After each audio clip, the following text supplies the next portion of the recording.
So on like the whole concept of weaponizing your faith hit me in January of this year. And that's what I was saying before is like, it hit me from the perspective of like, I have to now take my vision and I have to go use that vision to inspire and empower other people. Right. And just doing it on the internet is cool, but it's not enough, right? Because you don't have enough time to give people the context that you do. Like right now, this 101, Right. we couldn't do this online as effective as we could. And which is interesting because this whole coronavirus thing, I think, is forcing people to start figuring out how to do that online better.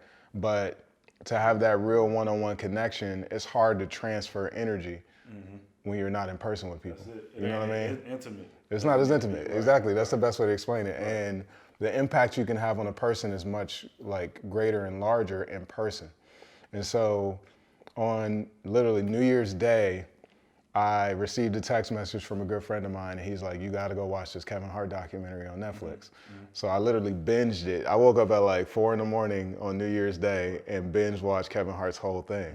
And what I saw from Kevin Hart, obviously he has his personal stuff, and regardless of how you feel about Kevin Hart, he's accomplished a lot of things. He's somebody that's a perfect example, a person of faith that's weaponized their vision and used it to have an impact on the world. Absolutely. And that's what I saw in that. And what it sparked in me was like, oh, that's how he did it, right? Because from the outside looking in, people see, like, if you remember Kevin Hart from Soul Plane and to Kevin Hart now, it's like, how did he pull this off? And if you haven't been like intimately watching his story and the execution he's been doing, then you don't really know. And like seeing that documentary, it made me realize what he did. And one of the things he did really well was he went from having the expectation that other people were coming to save him, meaning agents and producers and managers and all these people, to taking control and taking ownership of his own destiny. And that's when he was like, all right, I think it was like 2006 or whatever, 2007. He took a step back and went back to his roots. So one of the things, I went and read his book after the fact. Literally consumed this whole book in like a 3-4 day time frame. And one of the things he talked about in that book was being authentically you and being yourself and being true to yourself. And he got popular because he went and did a talent competition. So, I mean, a comedy show. And he was working in a shoe store at the time in some mall in Philadelphia. Right. And everybody he was working with was like, dude, you're funny. You should go join this competition. Right. So when God worked his magic and brought him to this competition. There was some guy in the shoe store passing out flyers and was like, hey, can you pass these out to people that come in for me? Right. And Kevin Hart was the dude he handed it to. And so Kevin was like, he saw it, was like, all right, I'm gonna go sign up for this. And he ended up winning the competition. And so he started doing more of those, and then he got noticed by another comedian who was in the New York comedy circuit and took him from Philly to New York with him one time. Right. And he gets to New York, and that whole weekend, he watched this dude do 7 comedy shows in one weekend in New York, and then Sunday night go back to Philly. Exactly. So 7 shows in one weekend. I was like, are you serious? That's really possible? And so Kevin Hart ended up doing the same thing every weekend for like 4 years. He was going to New York every weekend for 4 years doing comedy shows. Like 7 shows back to back over a weekend, and then going back home to Philly. Right? And when in 2007, after Soul Plane and all that stuff happened and he started dying down, he said Hollywood started looking at him as like a has-been. So he went back to his roots. And instead of going to do just comedy shows, he now brought some of his boys in with him and set up his own show. And he started doing his own tours around the country. And that's how he popped off again. And he started getting attention of celebrities and all these other people, and they start pulling them into the circle and connecting them and doing all this stuff. But this dude ended up setting up like 50 state tours. Like, that's crazy. Yeah, and if you go to his website right now, Kevin Hart has his tour dates for his last like big show. It's like at least 120 like appearances he's doing over like an 8-month time frame. And when I saw that, I was just like, that's it. That's the game. So in January this year, my plan was I want to do a nationwide college tour this year. speaking tour. Right. And I wanted to go to at least one college in each state. That's what my goal was. That's how this whole thing started in January. And so I set out to start trying to do that. And then God started opening more doors, or opening more avenues, and connecting things. And that's what led me to where I'm at right now with this whole hackathon concept. Because I saw going to Howard, I was literally at Howard pursuing like, how do I get a public speaking gig at Howard? And I wanted to use that as my test bed. Right. And then through that process, found out about this hackathon that they were hosting at Howard. Go to the hackathon, and I just get blown away with what I see. In a 24-hour period, 100 and something kids, or I keep calling them kids, they're college students. 100 some college students get together and break off into teams of 5 people, and they start coming up with solutions to real world problems. Like they're literally trying to solve like gentrification, then lower the national debt. Like these are huge issues. And in 24 hours, they actually came up with like feasible, realistic solutions to these problems. And the whole time I'm in there mentoring these dudes, like helping them like figure out their ideas and helping them get to a place where they can actually like turn it into something. And I come back like 8 hours later, because they literally stayed over all night, and I'm talking to them, and the ideas, like how they took the little things that I told them and turned that into this vision, I was like, this is beautiful. And so, that's what it's all about, and to me, like I pivoted where instead of me just going to speak, I now want to go do at each college around the country, do a hackathon. Where I talk about how to use your vision and how to use faith to create something and to build something to these students that are actually building something. On the spot. So in 20, instead of like you just, because I mean, you've been in these situations where you're talking to people and like you give them something and they may take little pieces of it, but they may not take anything. Exactly. But to see like 22 different teams, I told them something, had a conversation with them about something, helped them figure out something, and then 8 hours later, see the real results of them actually using it and implementing it and turning it into a real solution. And then in return, so powerful. That makes you want to do more of it. Do more, because, and that goes back to one of the things, doers versus talkers. Correct. That's one of the things I talk about all the time, man. I connect with people who want to do exactly what they're going to say they're going to do.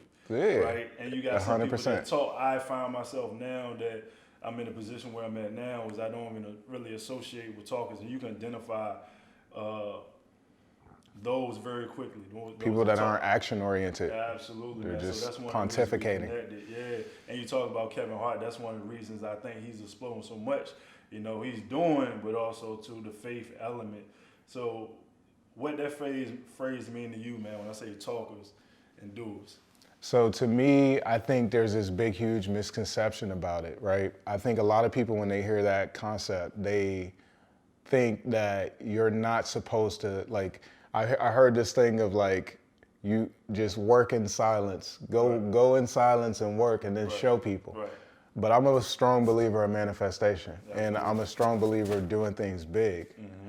Like, you know me, like, I don't want to do nothing small. Like, small doesn't excite me. It just doesn't. And it's something when you speak it comes, man. It has a form of tying in. We had conversations offline and often about some of those things that you have manifest, man. So that's just a testament in itself. And me as well. The same thing, you speak, man, it comes to you. Correct. Versus being silent and not speaking it out of your mouth. Exactly. And like I've been talking about this concept, right? In the Bible, it says, ask and you shall receive, multiple times.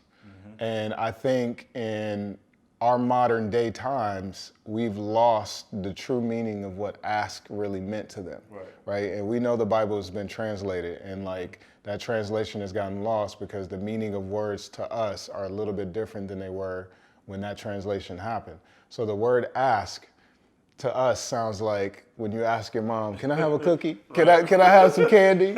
Can I go outside? It's like you're asking in a way where it's like, you don't really think they're gonna say yes, but you're hoping they're gonna say yes. And so God doesn't work that way. right? God sees us as his children. God sees us as his flock. God sees us as his beings that he created, right? So because of that, we have the power to ask God things. And I think the thing that gets lost in prayer and in most religious circles is this whole concept of how to ask and what asking actually looks like. And to me, it's all about asking with feeling, asking with intention, and asking with your heart, right? And when you ask with your heart, if you don't truly believe it, God's gonna know. You know what I mean? If you're walking around like being like second guessing it and saying, God, it would be really good if you helped with this. I need help with these bills. Like that's not like you're telling God you don't believe that you're gonna be okay. Right? And that belief is what God is going to act on. It's your actual belief. That's the part that matters. And so the way I've been explaining it to people is like demand. Instead of using the word ask, what they really meant was demand. When you demand something, like if you demanded something of your kid, you're not playing around. You know this is what I want. And you're not demanding nothing you don't really feel is going to happen. Like, and you're very clear. You're very clear about what you want. And so the way I've been explaining to people is demand and you shall receive. If you look at it from that perspective, you can go out and then speak your demands in the world. Right? And it's not about doing it in a negative way. A lot of people take demanding, especially people of faith, we take demanding, the word demanding sounds like it has a negative context, like you being negative in some way or like being forceful. Correct. And it's not about that. It's more so about demanding with empathy and demanding with tact. Right? Do it in a way where it's not selfish. You're doing it and asking for things that'll help and benefit the greater good and in the greater community. And if you do it from that perspective, you're going to notice how things just start appearing and happening for you. Because you don't demand nothing that doesn't come from your heart. When you want, like, you better be asleep. You better be asleep by 8. You're not telling that kid to do it for you. You're telling them because you know for a fact you're going to be grumpy in the morning. It's going to be bad for everybody. So it's a selfless act. And like, if you demand things in a selfless way, you're going to receive them. And that's how I've been like sharing it with people and getting people to understand is like, demand it. Like this whole hackathon concept, and I'm bringing this up again because this is something that I'm demanding. Like, God, this is what I want. This is how I want it to happen. This is exactly when it's supposed to happen. Like, I'm being super demanding about it, and I'm acting on it at the same time. I'm not just talking about it. I'm doing it. And that, to me, that's how like I relate to it. And I think a lot of people get that whole concept like misconstrued. But if you don't communicate your vision, if you don't communicate your demands, you're not going to get the feedback. And another thing that I believe is God speaks to us through others. Right? Absolutely. Like, you get messengers sent to you in so many different ways, and there's always a lesson in everything that you hear. Right? And so if you're not telling people what your vision is, the chances of it, you're reducing the probability of it manifesting.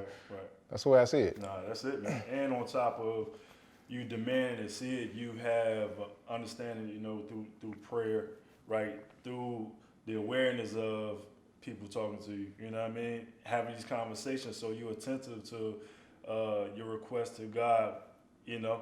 Yes. And seeing it like, hey God, I see you right there. Exactly. Recognizing and showing gratitude that God, thank you. I saw you. I know you was working. It's a real thing. And it's like, we hear this all our lives. Like what we're talking about is such a cliche concept in America because we've been hearing this our whole lives. Like our parents were telling us this stuff. They told us this stuff in school. We were reading it, but we just didn't grasp it 100%. A lot of us didn't. But those that do are the ones that go on and do great things because you realize you wield this power. You wield the power of God when you're acting as if, when you're speaking things to existence and when you're actually acting on those things. That's it. That's the way I see it. Like you become the creator in flesh. That's it.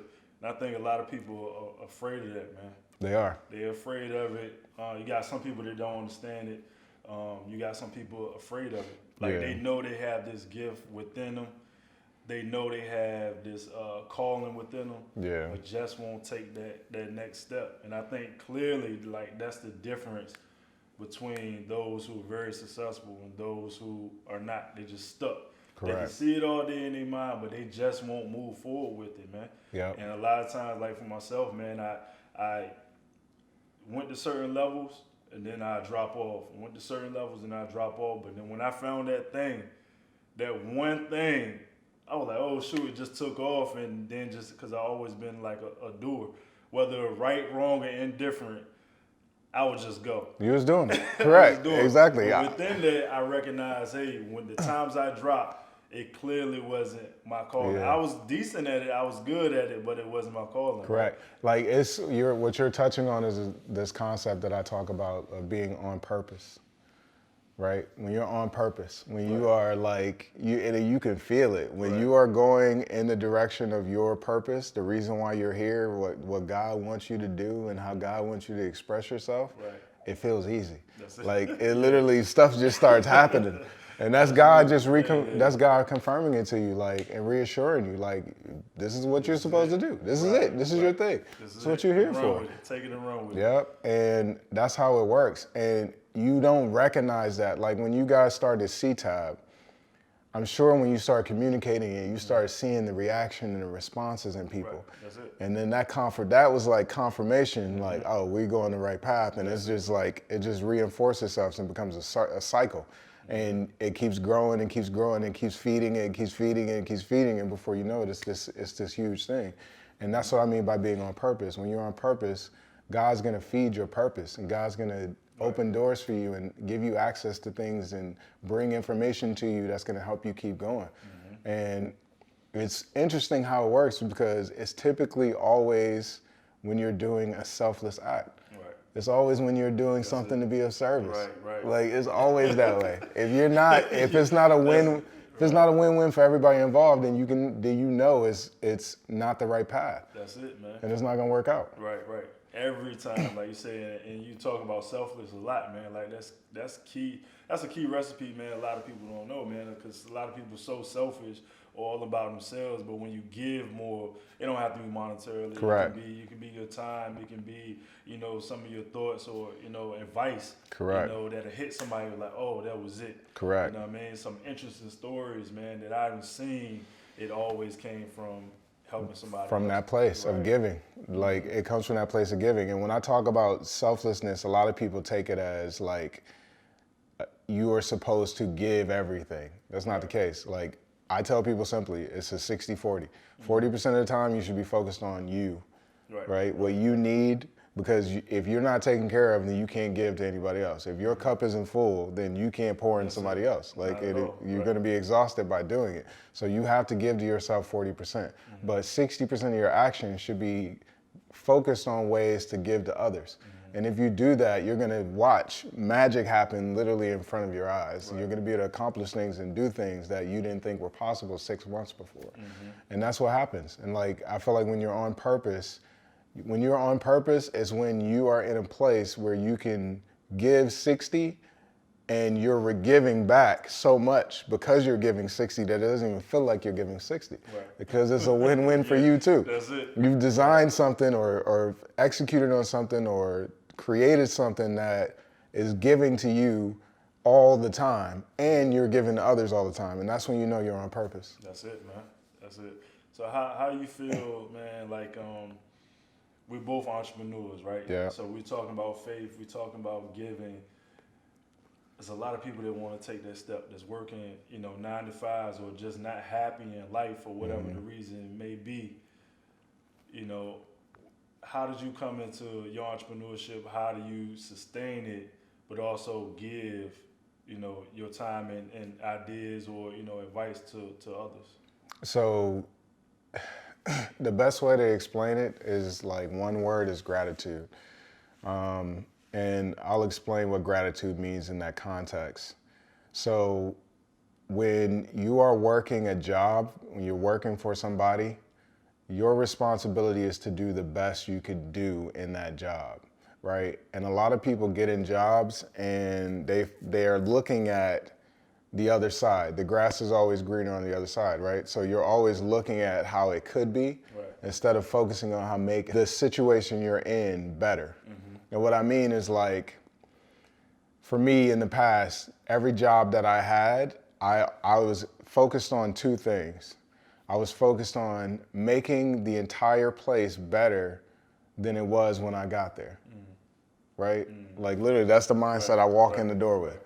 What can I do to make this organization better than it was before I got here? And then it becomes a game, and it's no longer about me. And when it's no longer about me and what I need, that allows me to serve. And when I'm serving, God is speaking through me and allowing me to see things and do things that I wouldn't normally be able to do. Right. So like examples, I built the company that I worked for before I started my company. When I got there, these guys were doing probably about 3 million in revenue, or somewhere around that number. When I left, they were doing 17. Wow.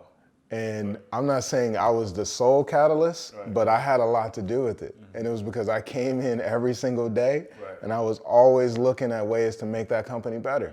Like if it was, hey, we should throw a party for everybody to improve morale.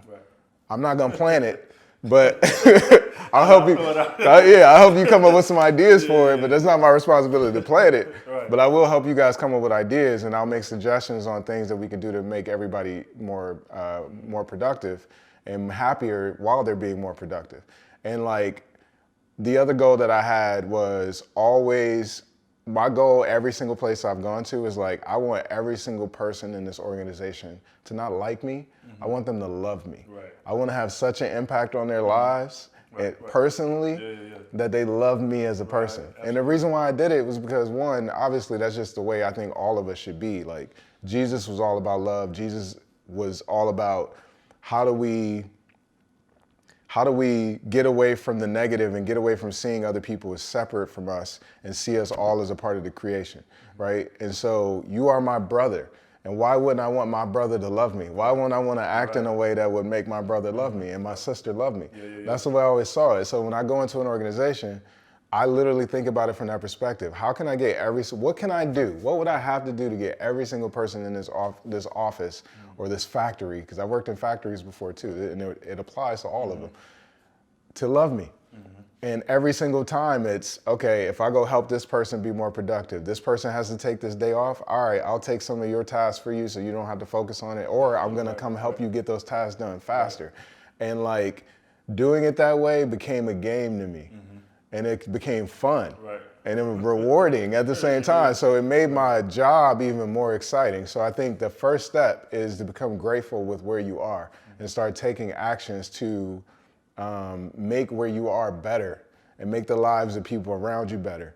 And what that's gonna do is when you become an entrepreneur and make that transition, that's what you have to do when you build your business. That's it. Like if you can't do that for somebody else on their dime where there's no risk involved at all in doing it, you're not gonna be able to do that when you go run your own company. At all, man. Because you gotta think about it, man. You touch so many lives and you come in communication with so many people, whether it's a client, whether is a friend, potential business partner. Like it's crazy. So the more you're kind of selfless and have the idea of having everybody love you, it's amazing how much your business grow or how much you grow as a person. Like all of it's tied into that one thing. Correct. Love. It's crazy. It is. Because I know you can test this too. Like one of the biggest compliments that I received was, D, every time somebody talk about you, it's never bad. Correct. Like I haven't heard one bad thing about you. I'll put it in business terms. Another way to look at it is when you are an employee, you are responsible for your brand in that organization. Your name, your reputation, it starts there. Like everybody starts off working a job. Like most people never start off as an entrepreneur from day one. You end up working for somebody. Like the phrase of you have to submit to a master to become a master, like everybody has to go through that process. No entrepreneur just jumps straight into entrepreneurship. You're either a student or an employee at some point in your life. And when you learn that you are your brand and you have a brand, everybody has a brand and everybody's an entrepreneur of their own brand. You are the owner of your brand. So if you can't establish a good reputation and a solid brand in a company, you're not gonna be able to do that as an entrepreneur. Nah, that's facts, man. That's really what it comes down to. So for me, it's about gratitude. And in order to do that, like, you have to be grateful for that job. So many people have jobs where they're like, I hate my job. I hate going to work. My boss is this, my boss is that. And then I ask them, like, what have you done over the last 6 months to make that place better? Yeah. They can't answer me. Right. You know what I mean? If you have done nothing to make it better, Right. but complain about how bad it is, then your chances of being a successful entrepreneur in that transition are very limited, because you got to build that muscle. Right. Like that gratitude muscle has to be strengthened and built before you can become an entrepreneur. Because as you know, when you get on this side, you're taking all the risks. Right. And if you're not grateful for every one of those risks and every one of those negative catalysts and negative scenarios, then you're not going to survive. Yeah, so that's the way I look at it. That's how I see it. It's about gratitude, and like acting from that place of gratitude in your wherever you are today, so that when you get to where you're gonna be, you know how to execute and handle it. Right. Yeah. You in the moment. You seeing exactly what it takes to build a company, and also how much you got in you to give when you get to that level. Exactly. Right. So observing everything in that moment. So like you said, once you get there, you're like, oh, I done been through this at the bottom level. I done been through this at mid level. Now, I'm here. I know how to, kind of control or, help our employees to get out the vision they got, and also help our company grow to get correct. to where we're trying to go. And the same thing is true for kids. Like, even in your household, when you were a kid, I didn't do this, but I wish I would have. If I would have had somebody talking to me, I wasn't grateful at all. When my mom asked me to wash the dishes, I'm like, nah, I don't feel like doing this. Why is she making me do this? But what I should have been doing was the opposite. I should have made sure that was done. The whole experience in our household would have been totally different. You know what I mean? Yeah. So like, it's the same is true for kids. If you're a teenager, if you are younger than that, you have the ability to start working on that same skill set and that same trait in your household. And what can I do to make my house amazing? Like I've never thought that as a kid, but if I would have, I would have been stronger. Right. And I've noticed, like, what I've noticed from a lot of entrepreneurs and people that are super successful, because I have friends that own billion-dollar companies now. And what I've noticed is, like, there's this attitude of, like, everything is possible. And, like, it's just people. If you can figure out the people part of it, you can figure out anything. And I think that comes from that type of mentality way before they even got to this point, where it's like, they understand that if I make these people around me happy, if I satisfy these customers, if I satisfy my mom, if I make my teacher appreciate the work I've done, you know what I mean? Like, if you can figure that out at that level, then you start understanding the dynamics of how people work, and that is what makes a business a business. Like, it's all about people. Without the people, you cannot create and grow. Right. It's not possible. So, yeah, that's the way I see it, man. That's how I look at it. How do we even get on sitting here, man? Oh, like, and how do we get here sitting from a conversation on the phone, yep. various conversations, until the coronavirus happening, and not being the type of cats that's gonna be stuck. We took this opportunity to, create on things we've been talking about. Yeah. Both of us busy, but now recognizing, hey, man, we're gonna create during this dead period. Man. Yeah, I know. And this moment is like showing your true colors, what's really in you. Right. Right. And our first reaction and first response is to give when things get bad. And that tells a lot about your character, like as an individual, like how you respond to the situation. Are you gonna cower and like go in hiding and quarantine yourself and do nothing and watch Netflix all day? Yeah. Or are you gonna, and I'm not saying there's nothing wrong with Netflix, like listen to me, I watch Netflix all the time. I think it's perfectly okay to do it.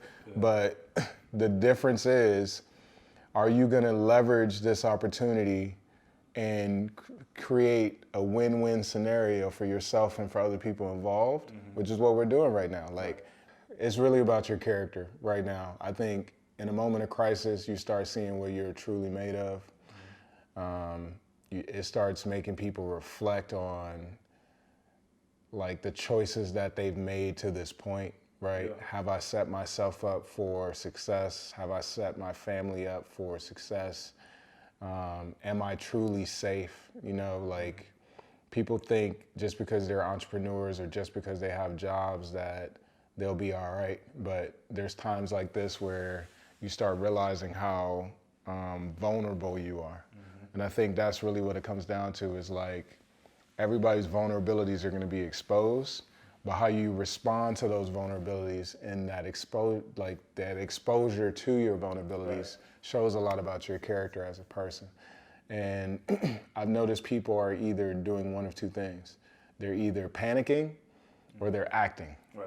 One of those. It's like one or the other. And I think those that are acting, it's coming from a place of like being able to see how you, in the past, you've responded to crisis, right? For you, I know you come from an environment like I come from where in our neighborhoods, we have a lot of negative stuff that have happened and things that have happened to us in our families, experiences that we've been through.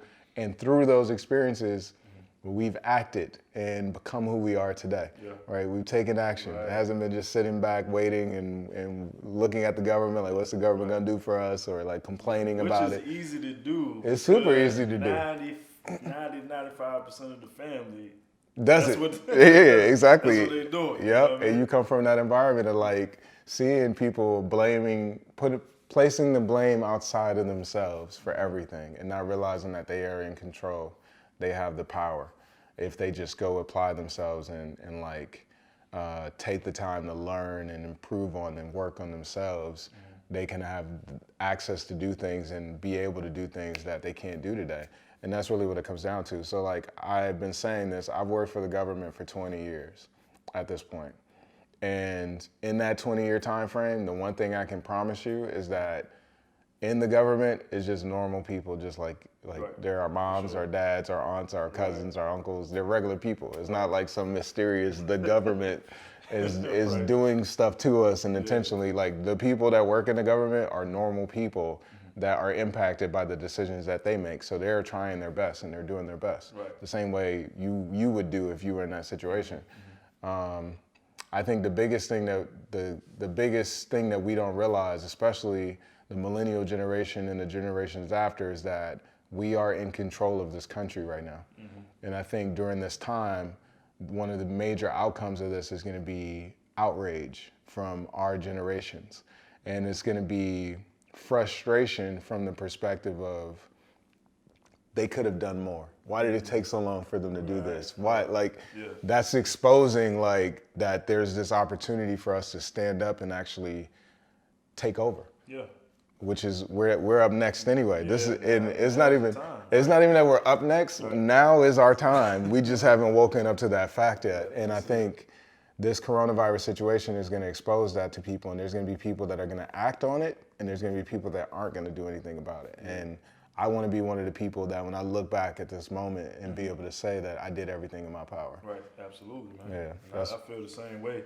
And I feel like there's people out there who, and I'll give you an example, man. Like we always talk about as coaches and trainers and stuff like that, we always talk about, the kids, they're not outside hooping no more, right? It's ghost town on the basketball court. Yeah. We talk about as parents, kids don't want to play inside no more. I mean, play outside. Play outside. They in the house either on the games and all that stuff.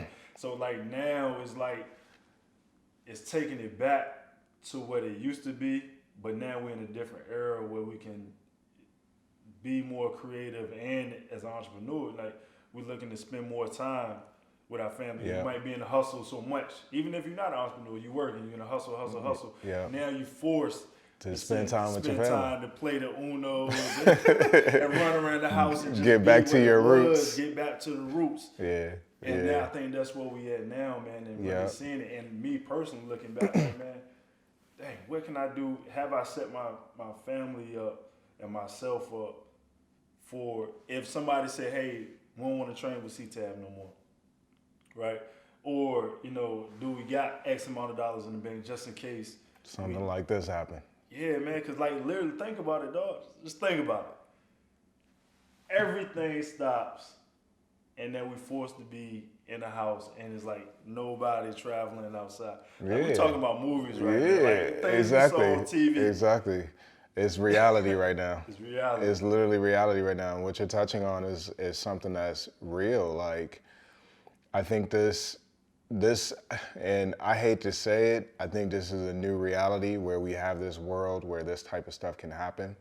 And I think we need to do more to protect ourselves and put ourselves in a situation where as individuals, we'll be good no matter what. And I know that's easier said than done for a lot of people because most people are more focused on like, how do I live paycheck to paycheck? And not necessarily thinking about how do I set myself up for being able to be out of commission for like 5 or 6 months, and how do I make sure my family is good so that when I am out of commission for those 5 or 6 months, that we don't have anything to worry about, and we can just sit around the house and play Uno and do all this other stuff. You know what I mean? I think that's a new reality that we got to figure out. And then the other side of this, I think, is going to be. I think it's going to increase transparency from the government's perspective. There's a lot of stuff that happens in government that they don't talk about. Right. They don't even mention it. And like media, I've been doing research on the laws as well that media is like bound to. And there's a lot of things that the media has to get the government's approval to talk about before they can talk about it. Right. And like this coronavirus thing was one of them. Like the media could not cover this because the government wasn't giving them facts. When the government start releasing facts about it, then the media can start talking about it in a way that they're talking about it now. So they were talking about the thing in Wuhan from a like objective perspective, like where it's like, these are the facts. That's all they could talk about. And they couldn't speak on all the other stuff that was actually happening because they didn't have that information being provided to them. But now they do. And so like, there's going to be this, I see this transition period that we're about to go through as a people of more transparency and more information being given out on what's actually happening behind the scenes. Because like a lot of stuff hasn't been told to us and shown to us. Yeah, and I think that's one of the things too. When we talk about faith, we talk about trust and being selfish, man. Talking about that's, and I give you an example of how it is in the communities where we came up from. We don't trust the police. No, not at all. Right, we don't trust the police because X, Y, and Z, right? So I think it's the same thing. You talk about American people, we talk about citizens with the government, man. Like, there's no trust because if you real, we talking about real, recognize real. You recognize when something is not. Yep. Not when they're not being genuine and not being honest with you. Yeah, and being faith and believers, you recognize when something is not God-like or within love and stuff like that. So you can only fool for a certain amount of time. Yeah, exactly. So I think exactly what you said. Over the, and I think this situation is gonna like, and what's with that, it's gonna be more. One of the things I see is more prosperity coming out of this, and I know that's like people like can take that in the wrong way. Whenever there's a period in history where something really, really bad happens, the other side of it, once we cross that that threshold, there's like this period of like pure bliss and joy and prosperity and patriotism and coming together and all that stuff. And we are maybe 3-4 months away from that period happening, but it's coming. And when it does come, we're gonna see this massive come together, unified front that's gonna leave this planet and country in a better place. And that's the optimistic side of this whole situation is if we can just make it through this period, you know what I mean? And people can survive long enough through this period, what's gonna happen on the other side of it is gonna be more millionaires, more billionaires, more people of faith, more people of action, more people of unity, all coming together. And that's the biggest thing that I see coming out of this. And like being able to have like your family understand that that's coming and being able to like keep them like, and that's a huge burden, you know what I mean? Is like, especially as a parent, that's a huge burden of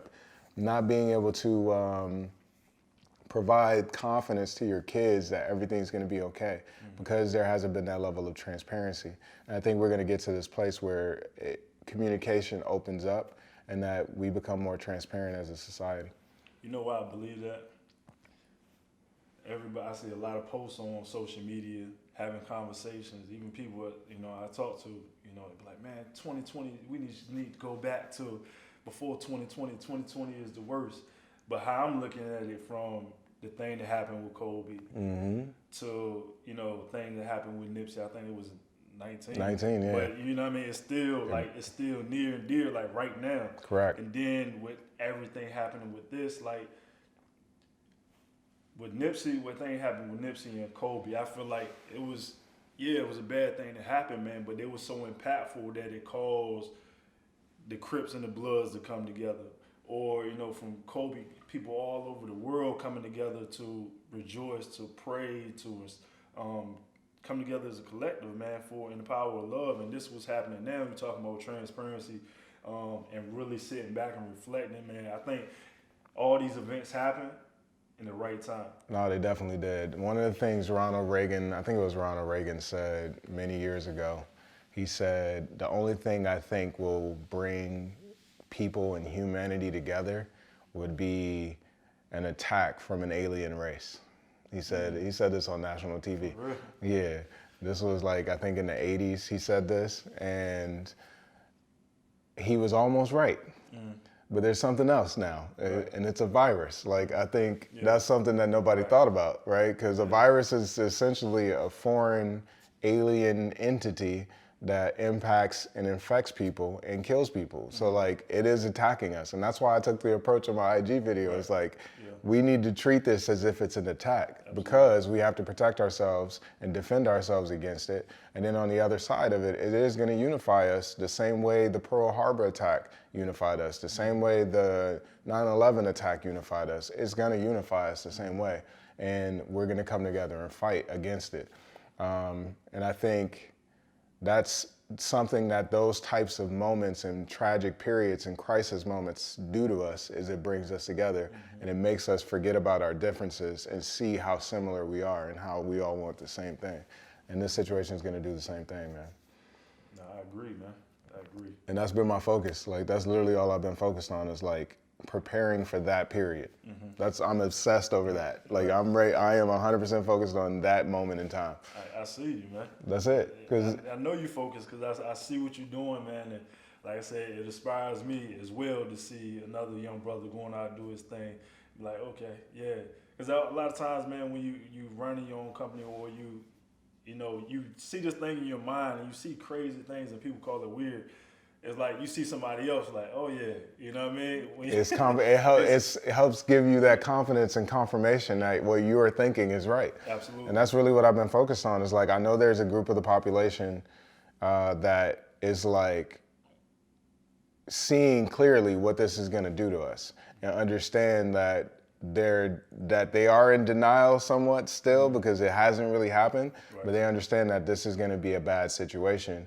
And yes, it is a cold, it is the flu, it is all that, but still, it's going to impact our society. And yes, the media is at fault, the government is at fault, we're at fault, everybody's at fault, like at the end of the day. But we'll get past that phase and stop thinking about blaming people and start focusing on solutions. And I want people to get there as soon as possible. And so all I've been doing is like showing people that I'm doing that and trying to be the example and somewhat lead the way and show people like we should be focused on, one, spreading accurate news, and then also providing solutions so that this never happens again. And that's all I care about right now. That's real, man. What gives you the confidence, man, to say one day you're going to run for president? Like, I know a lot of people, when you put it out there, people are like, man, this dude's crazy. This dude's tripping.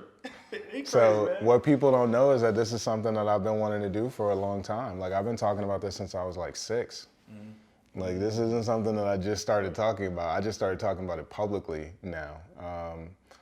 One of the things that I've always seen, and we were talking about earlier, is like walking in purpose and like walking in faith, is I've always seen since I was a little kid me standing on a stage talking to a massive, large group of people. I've had that vision in my head since I was like 5 or 6, bro. Yeah. And so it's not something that I just woke up one day and said I wanted to do. And it's not something that's coming from a place of like narcissism or like selfishness or any of that stuff. It's more so like, I know for a fact that my purpose on this planet and my purpose is to inspire people to be more selfless.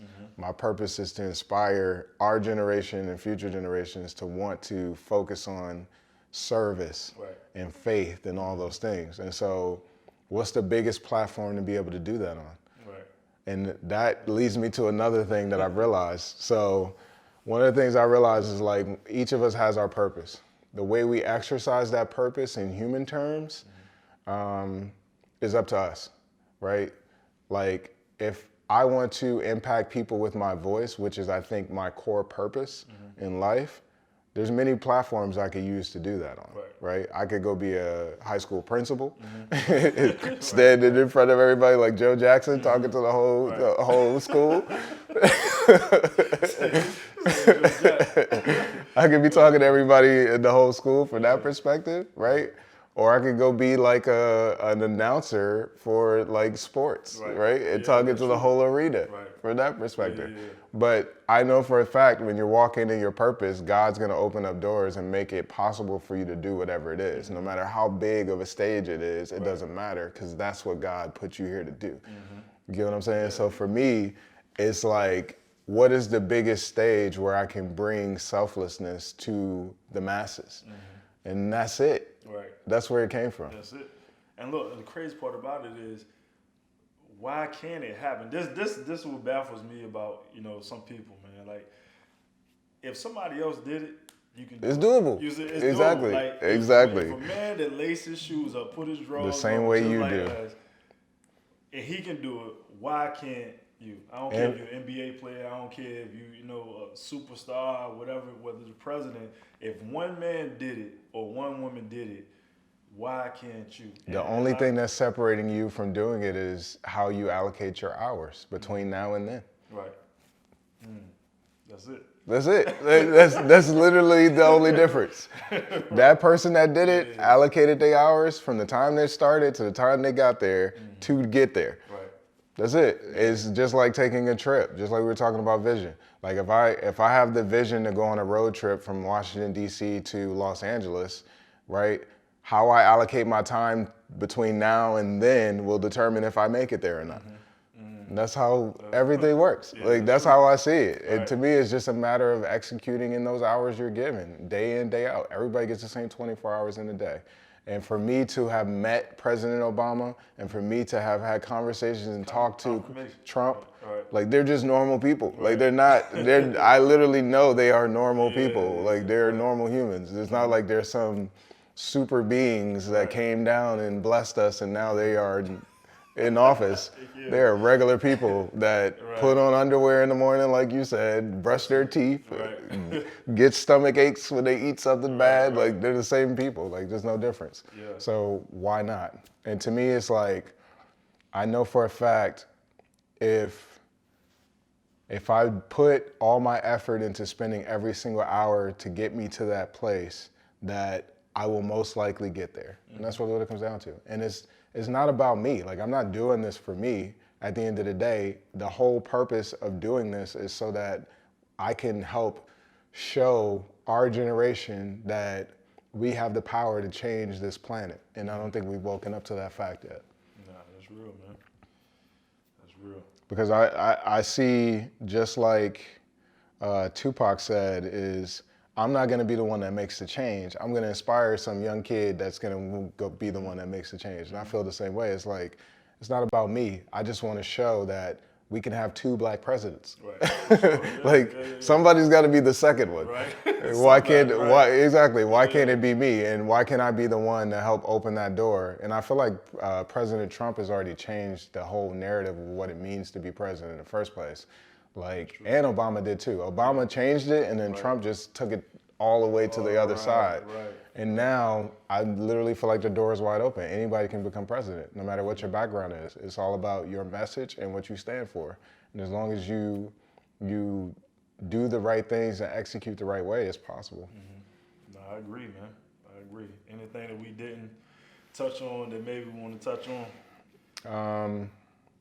The main thing I would say is I think people need to take advantage of this opportunity that we have right now in front of us, and they need to be looking at ways for them to have an impact. And start small, but think big. Start with the smallest way you can do this, but think about it in a way that it can scale and impact the entire planet.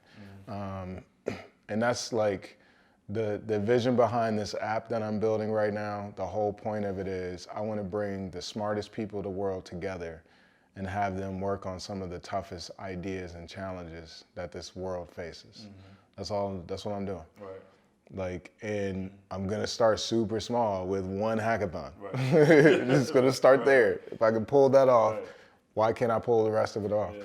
And my whole platform as a like future presidential candidate is creating real solutions and not waiting and pontificating and just putting paperwork together and making announcements and all this other stuff. Right. Build real stuff that could actually make a difference. And that's what I want people to start focusing on, is like, even if you're not technical, even if you're not like artistic, or even if you're not a good marketer or promoter, you can find people that are, and come together and work with people, share your ideas with people, and look for ways to make a difference in the world.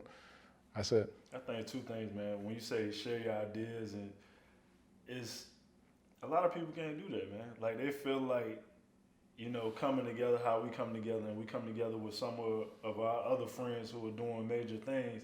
We come together as collective is more impactful. Yeah. Like, you got some people, man, they feel like, man, yo, if I go over here and sit with this person, are they gonna take my idea? Or, you know, the ego. Like, it's not many people you can sit at the table with and chop it up and talk about some real life stuff. You might can talk with them about what happened in the past and all the stuff. Yeah. But now on the level now, it's not many people like. Okay, so That's a my game response, changer when you can do that. my response to that is seek out and surround yourself with as many selfless people as possible. And the way you know if a person is selfless, in a 10-minute conversation, how many times do they talk about other people and how they want to help other people and the things that they're doing to help other people? Even if it's small, even if it's at my daycare, I helped this kid like learn math the other day. Like, you can hear it in their voices. And your goal should be to surround yourself with as many selfless people as possible. Like, that's literally the only reason I'm on social media. Like, the only reason I'm on social media is like, I'm casting a wide net to pick out selfless people. And I'm connecting with those selfless people in my DM. Like, I'm reaching out to you. I want to know you. I want to see how I can help you. I want to learn more about you and share it. Like, that's what brought us together. It's like, I recognize your selfless heart. Like, you are a giver. So I want to spend as much time with givers as possible. And what happens is, God can only reach you through other selfless people. That's real. God can only reach you through people that want to listen to God and give you something and give to you and help you. So that's the game. The key to the whole thing is, if you want to grow past your current level, you got to find a selfless person to pull you up. That's it. Or a group of selfless people to get behind you and push you up. Right. Other than that, you're gonna stay right where you That's the game. And so that's the way I navigate through these waters, is how selfless are you? That's really what it comes down to. And give people a selfless score. Like, this dude is a 10. He's a 10 on, like, if we can rate women as dimes, I'm looking for selfless dimes. I'm looking for as many selfless dimes as I can find. That's what I'm looking for. Man, that's real. When you get that circle, man, like, it's nothing but going up, man. I'm watching, like, Jay-Z and watching Biggs, Berg, and Vegas Jones, and how they moving with, like, the Plains crew and the Rock, and, you know what I mean, Diddy and all them guys, man. They found the key to building, you know what I mean, together in the Black excellence and all this stuff, man. But dude, that's what Black excellence is all about. Like, that whole concept is about being excellent. Being excellent means you are going above and beyond. And like, in their circle, it's about being the best version you can be. And the only way you can be your best self is by serving. Like, you can't be your best self without service. It's not possible, because you're not gonna know your limits. You're not gonna know, like, how far you can take it, and people aren't gonna gravitate to you to help you take it to those levels if you're not giving. That's it, man. You know what I mean? And look, the other thing too is, like, you can't be who you're designed to be. I learned this, and I ain't learned it. I just started thinking it and thinking in my head, like, if you, and I'll give you an example, right? Mm-hmm. You cannot speak in front of a crowd confidently if you're not who you say you are. If you're not being your authentic, you know within yourself. If you're not being your authentic self, yeah, you 100%. cannot say it. You cannot say it how it needs to be said because you know you're not being 100, right? So in every aspect of your life, dog, like you really gotta be living it, or you're not gonna be where you're designed to be. You'll stay right here. You see what I'm saying? You'll fool whoever you fool, but when your true, authentic self, that's when it goes up. Then you can speak to the large crowds, or even I had to check myself, man, probably about 4 years ago. Like I'm telling these kids, yo, hey, be disciplined, do this.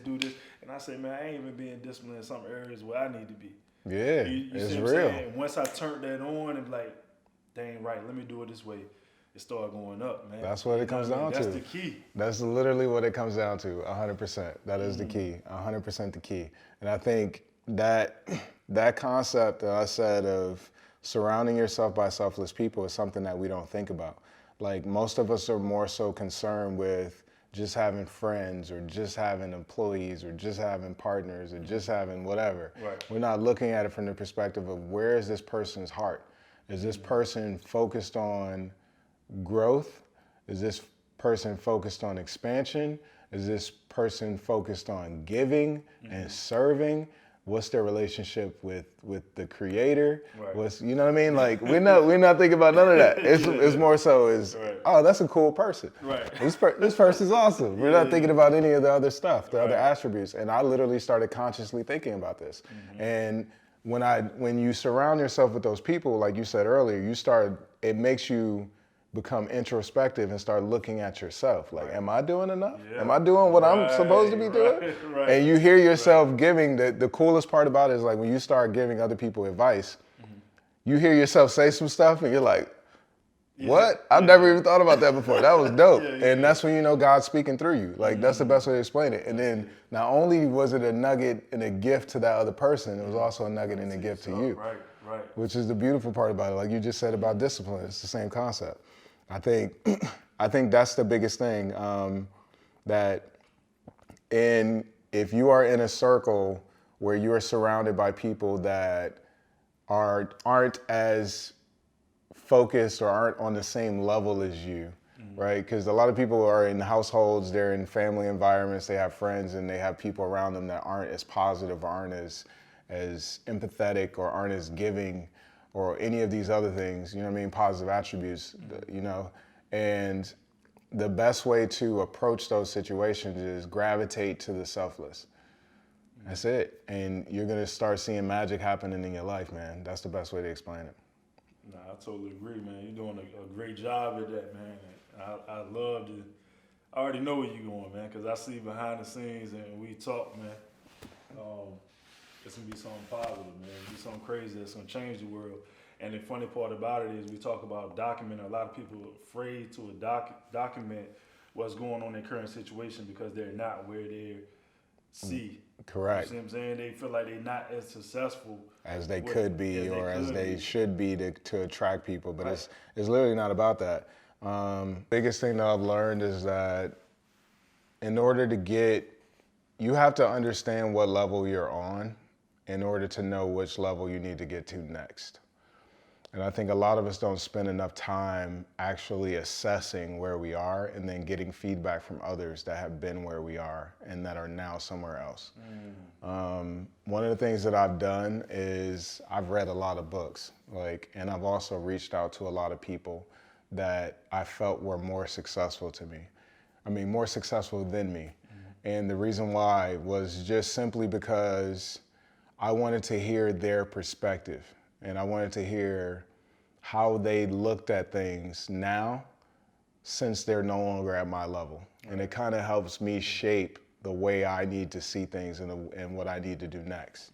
And I use other people as models, not necessarily as like a blueprint. I don't use people as a blueprint. I look at them as models for success. And what I mean by that is, I don't think my way of doing things is going to be like anybody else's way, but I can model some of my approach after theirs. Right. And that's typically what I'm looking for. So one of the things Kobe Bryant, and Kobe did this as well, Kobe modeled himself after Michael Jordan. He modeled himself after Magic Johnson. He didn't play exactly like any of them. He played like all of them. And that made him a monster. And that's the way I look at it. So I try to do what Kobe did. Kobe was friends with all the greatest basketball players in history. So I try to find people to help me understand what that next level looks like. And then after I understand what that next level looks like, I then try to find people that can help me get there. Right? And figure out a way to make it a win-win for both of us and not just something that's for me. And that's where the selfless part comes in. That's real. I think that's the biggest lesson that I've learned. So the thing, when you see, you know, and you try to model people, you know what I mean? You seeing that person like, man, I like what they're doing. You know, I love the success that they're having. Let me kind of model. But in between that is application. It is. You have to apply it. Yeah, man, application, discipline, and I think that's the disconnect. Because a lot of people, some people might say it like, yeah, I like what they're doing, but they don't know how to get there. Correct. Not knowing that it's the application of it and the discipline of it. Yep. Is the key. You have to apply what you're learning. If you're not applying what you're learning, I'll give a short story really quick. Perfect example. When I went to the Marine Corps, I went to the Marine Corps to be a computer programmer. Right. I had never programmed anything in my life, but when I got to school to learn how to be a programmer in the Marine Corps, the first thing I did, I got the smartest dude that I could find in class and became his homie. I wanted to know everything. How did you learn this? What tools are you using? What computer do you have? I went and bought the same computer he had. What mouse are you using for your laptop? I want that one. And I literally modeled myself after him. And what he was doing, I saw everybody else in our class was asleep. This dude was sitting in the corner at 1, 2 in the morning, still going. Wow. So I was sitting next to him. I started doing it. You know what? You was up last night. I'm going to be up with you tonight. I want to learn what you're doing. And me and him, and then Jose was in my class as well, my business partner. He was in my class with us. The three of us ended up being the top 3 people in the class. Right. And that dude that I'm talking about ended up being number 1 in the class. And me and Jose were 2 and 3. So that's a perfect example. It's like you can't just model, you have to take action and implement the model as well. But his way of doing it wasn't my way. I realized, oh, I learned better by observing him. He learned better by reading. But it was his way. And so I started reading too, but then I would ask him questions as I was reading to get his perspective on it, and I joined him on his journey. And that's the other part of this is like, you have to invite people on your journey with you. Right? And I think the story of Noah and Noah's Ark is the way I see things now from a business perspective. I am always looking for the ark. I'm always looking for, how do I build an ark to carry people with me on it and to save all of us and get us all to this new place. You get what I'm saying? So that's the way I look at my business. Is like, I'm not thinking about how can I take myself to the next level. I'm thinking about how can I build a ship that I can carry all of these people that are helping me right now to their next level with me. You get what I'm saying? And when that happens, that's when people get galvanized and want to help you and push you to that next level. And that's what I meant by, you need to surround yourself with selfless people that can either pull you up or push you up. And if you create that ship, you create that vehicle, those people that are with you side by side are going to help you get to that next level. And that's the key.